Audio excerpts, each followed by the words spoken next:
이제 수립과 관련해서도 한번 설명을 좀 드리자면 수립은 장기수선 계획을 최초에 수립할 때 사업 주체가 수립을 해야 된다고 말씀을 드렸는데 사업 주체가 작성한 계획서가 없거나 부실할 경우에는 이제 관리 주체가 작성을 할 수도 있어요. 그래서 여기 보시면 최초 수립할 때는 우리 공동주택관리법 시행규칙 보시면 별표 1 항목으로 73개의 항목들이 전부 나열이 되어 있습니다.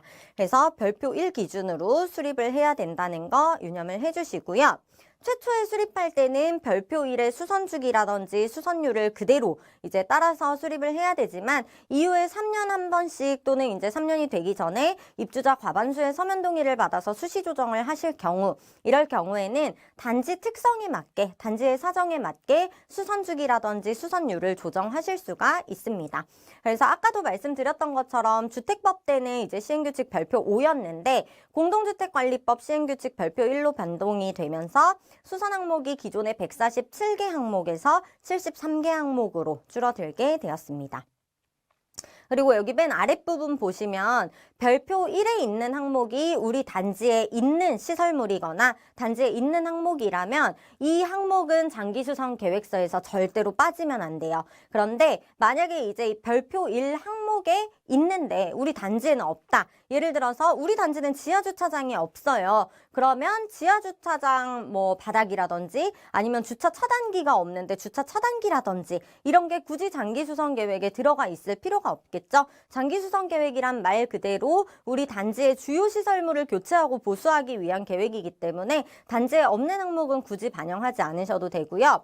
다만 우리 단지에 설치되어 있는데 공동주택관리법 시행규칙 별표 1에는 포함된 항목이 아니에요. 하지만 이건 공용 부분의 주요 시설물이기 때문에 우리는 장기수선 계획에 포함을 시켜서 장기수선 충당금으로 유지보수 또는 공사를 하고 싶습니다. 라고 하실 경우 조정하실 때 장기수선 계획에 포함하실 수가 있어요. 물론 입주자의 의견을 반영을 해야 될 것이고 이 입주자의 의견을 반영하는 절차는 정기조정일 경우 이제 입주자 대표회의 의결이 되겠죠. 그리고 수시조정일 경우에는 입주자 과반수의 서면 동의를 통해서 반영을 하시면 되겠습니다.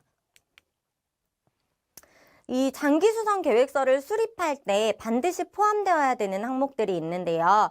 첫 번째로는 우리 장기수선 계획이라는 게 말 그대로 장기적인 수선 계획이죠. 그래서 이 장기가 도대체 몇 년 동안이냐라고 하는 수선 계획 기간이 포함이 되어 있어야 됩니다. 보통은 지금 이 계획서 40년으로 되어 있네요. 보통은 이제 내구현황, 콘크리트 건축물의 내구현황을 고려해서 40년에서 50년 정도로 설정을 하는데 이제 이 40년에서 50년의 기준은 법인세법 시행규칙을 기준으로 해가지고 90년대 준공된 콘크리트 건축물 같은 경우에는 40년, 그리고 2000년대 이후 준공된 콘크리트 건축물 같은 경우에는 50년으로 설정을 하고 있습니다. 뭐 여기서 구조가 좀 다르다거나 철골 구조물이라거나 하는 경우에는 이제 뭐 공법이라든지 이런 게 발전함에 따라서 60년 이렇게 설정을 하실 수도 있고 실제로 이제 이전에 제가 장기수선 계획 컨설팅을 진행할 때 사례를 보면 80년대에 지어진 아파트인데 아직 재건축 좀 먼 단지들 있죠.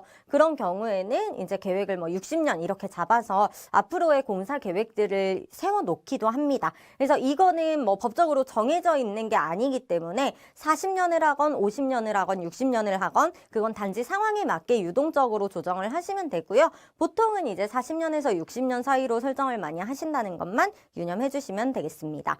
그리고 여기 아래쪽에 보시면 자주 발생하는 수선 계획 기간에 오류가 있는데 소장님들께서 좀 쉽게 생각해 주시면 좋을 게 이게 40년이건 60년이건 이제 뭐 공사 비용은 정해져 있으니까 여기서 수선 계획 기간을 늘리면 부담해야 되는 장충금이 줄어드는 게 아니냐라고 생각을 하시는 경우가 종종 있어요. 근데 그게 아니라 이 장기 수선 계획이라는 거는 매년 발생할 수선 공사를 예측해서 그를 대비하는 것이기 때문에 수선 계획 기간이 10년만큼 늘어난다면 당연히 10년만큼의 공사 비용도 플러스가 되겠죠. 그래서 이런 부분들 조금 오해하시는 경우가 종종 있으니까 주의해 주시면 좋겠습니다.